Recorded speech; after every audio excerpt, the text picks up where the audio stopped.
Okay, let's finish up chapter 8. So this will be the last few pages from chapter 8, and then I'll try to post another video for the start of chapter 9. So we have this problem. It says, consider a random sample of 10 supermodel heights listed below. We wish to use a 0.01 significance level to test the claim that supermodel heights are different than standard deviation of heights in general population, which is 2.6 inches. Assume that heights of supermodels follows a normal distribution. So we got our normal distribution. We have our sample size of n, right? 10 supermodels. We have our alphas right here. And again, I'm just kind of going through the motions here, clicking on or checking everything that I do actually know for this particular problem. Okay. So, supermodel different standard deviation. And they say here's the claim that the supermodel heights are different than the standard deviation of the heights of the population, which is 2.6. So that sentence right there gives us our claim and our alternate hypothesis. So we're going to start with that. So our claim and our alternate or opposite claim. Remember, these are both claims, and this is how we can write notation for this problem. So we have that the claim is that the standard deviation is different, not equal to 2.6, which is the general population, and that the standard deviation is equal to 2.6. Okay, so we're working with this. Let's see what we got. So now we need our null. Okay, and we have our null to be standard deviation equals 2.6, and the alternate hypothesis is the standard deviation is not equal to 2.6. So once again, we know that this is a two-tail test, and our alpha is worth 0.01. Okay, and again, we've repeated this many times. Hopefully you guys are getting the hang of it. The alternate hypothesis tells us what type of tail test it's going to be. So we're going to calculate our test statistic. I'll do it right here. Chi-squared is equal to n-1 times the standard deviation squared all over the standard deviation squared of the population. So what we need to do is we need to know that n-1 is 9, but we need to take our calculator and plug the list of these values into our calculator so we can create our list. So we're going to create our list. You guys are going to go and go to stat edit list 1 and then plug these values into list 1, and then you're going to do stat and then single variable calculation. Okay, and you will get your standard deviation. I'll write it up here, or I'm sorry, x bar is equal to 69.825, and our S, our standard deviation of the sample, is worth 0.7997. So I'm going to say 0.78, or I'm sorry, 0.800 or 0.8. Okay, so let's just clean this up. Oops. We're going to do the standard deviation of times 0.8 squared divided by, let's see here, 2.6 squared. I guess I don't need the parentheses. Okay, so then when I hit enter on my calculator, I'm going to do 9 times 0.8 squared divided by 2.6 squared. I get 0.852, I guess 8521 if you want to round off to 4 decimal places, because we could use 3, but 4 should be fine. So I get 0.8521. Okay, well, you know what, let's round off to 3, because normally they don't go much more than 3 on chi-squared scores. So let's just go 0.852. Now we need to calculate our p-value. Okay, so once again, we can do that with our calculator. So we're going to draw our chi-squared CDF distribution, or chi-squared distribution, I'm sorry. And we know that 0.852 is somewhere right there. And it's a two-tailed test, so I have this area. And then I know somewhere over here, there's a matching amount of area. Now it'll have a different shape, but it'll be the same amount of green if you had the same amount of area. This one will, on the right-hand side, it'll be thinner. The one on the left-hand side will be a bigger slice, but they both will be the same amount of area, okay? So we don't know this number, but we don't need to know because what we're looking for is the p-value. And the p-value equals, and we're gonna go into second vars. On my calculator, it's number 8. I'm gonna go into chi-squared CDF, and let's see what they ask for. They wanna know the lower bound, so we could say 0, because we know that standard deviation starts at 0, right? This is a 0 right here. And then we can go to our upper bound of 0.852 and degrees of freedom of 9. So we're gonna go 0.852, comma 9 degrees of freedom. And let's see what we get for our p-value. I get 2.904 times 10 to the negative 4. But that's actually just the p-value for that. Isn't there also the matching p-value? Oh, I'm sorry. That's the p-value for way over here on the other side. But we also have this matching p-value right there. So we have to double this number. So we double to get our p-value. So this is actually times 2. So I get 5.808, and I guess 09, times 10 to the negative 4. So this is my true p-value. The other one, this number here is just the left-hand side of my p-value. But I need the whole p-value because this is a two-tailed test. So it's 5.809 times 10 to the negative 4. But it's still going to be the same result because they're both very small numbers.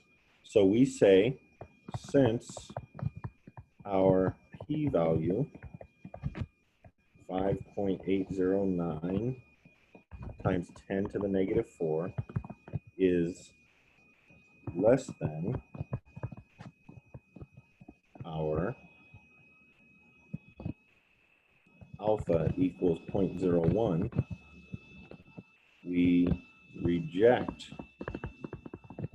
the null and accept the alternate hypothesis, okay? And then you guys, I think you're getting used to doing interpret your decision in the context of the problem. We say there is sufficient evidence to support the claim that the standard deviation of supermodel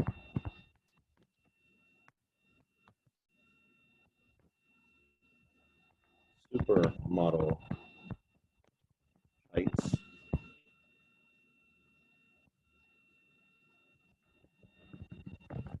is different from the general population of 2.6. Okay, that's what our decision was. Okay.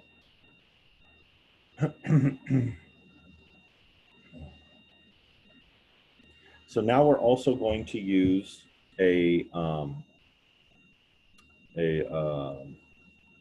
confidence interval and a hypothesis test, kind of in the same section. So decision made on a conclusion drawn from hypothesis tests about the mean and the standard deviation can be made from constructing an appropriate confidence interval. The same cannot be said about confidence intervals for proportions being used to make decisions and draw conclusions for hypothesis tests for the proportions. Okay, so let's take a look at this.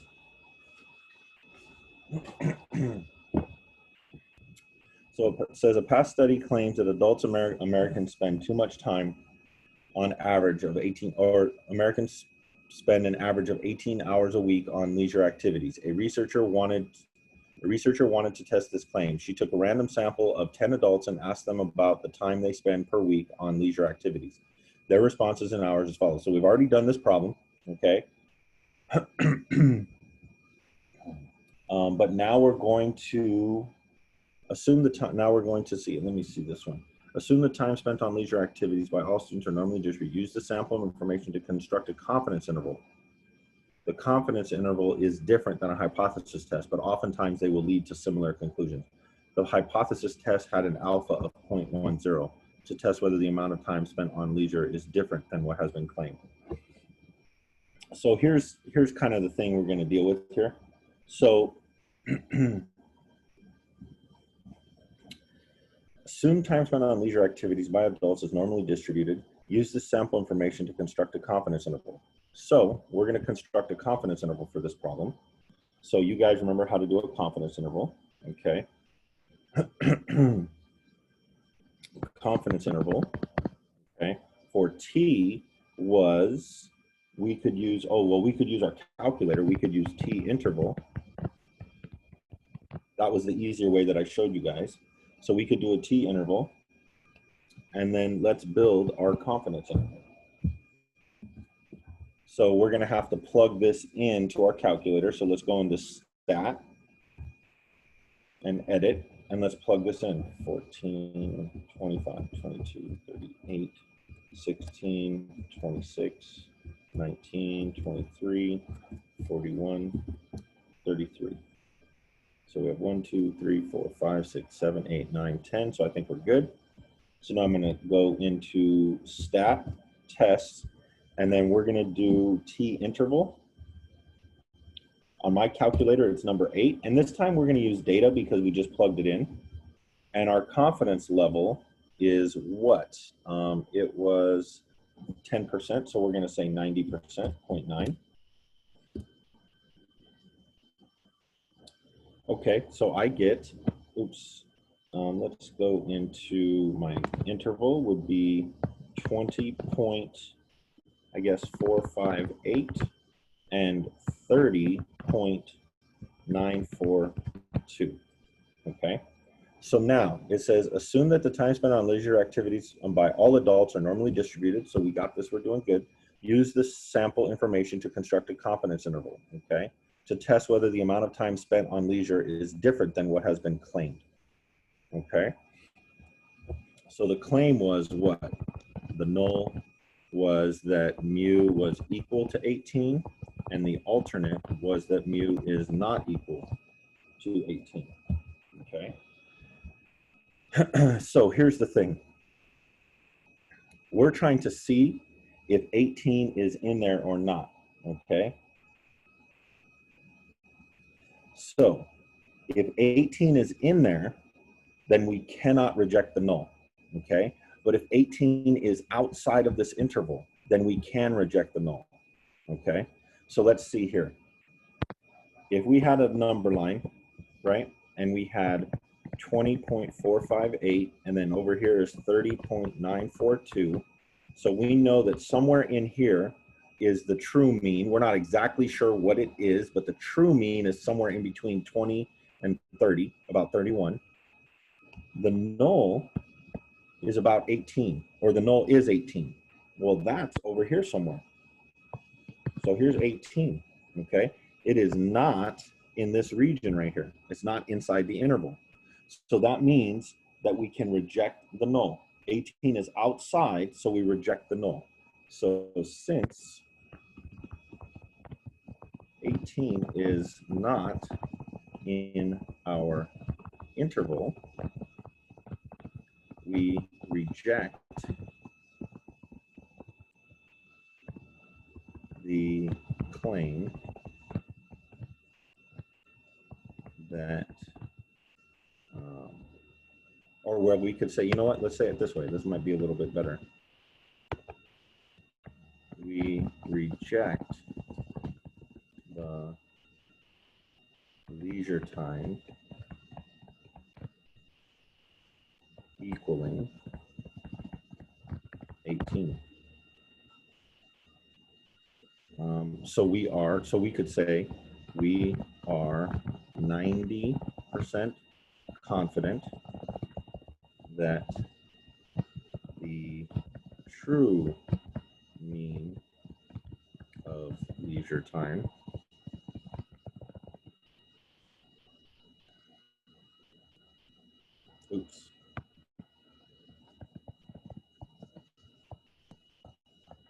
is different than 18. But I want you guys to understand what we kind of did is, didn't we reject the null and accept the alternate hypothesis? So it's another way to think about it. right? So because the null hypothesis was not inside the confidence interval, it's a way of being in outside of our, it's not inside of what we would accept. So this is a rejectable null, okay? Now, what if 18 was, so instead of saying the null was 18, what if they had said the null was like 23? Well, you don't know for sure, but is it possible that 23 is true, that it could be the true mean time? Yes, it is possible. So then we would not be able to reject the null. We would have to fail to reject the null. Okay. So let's look at this other problem. Let's see how much more we got left. Okay.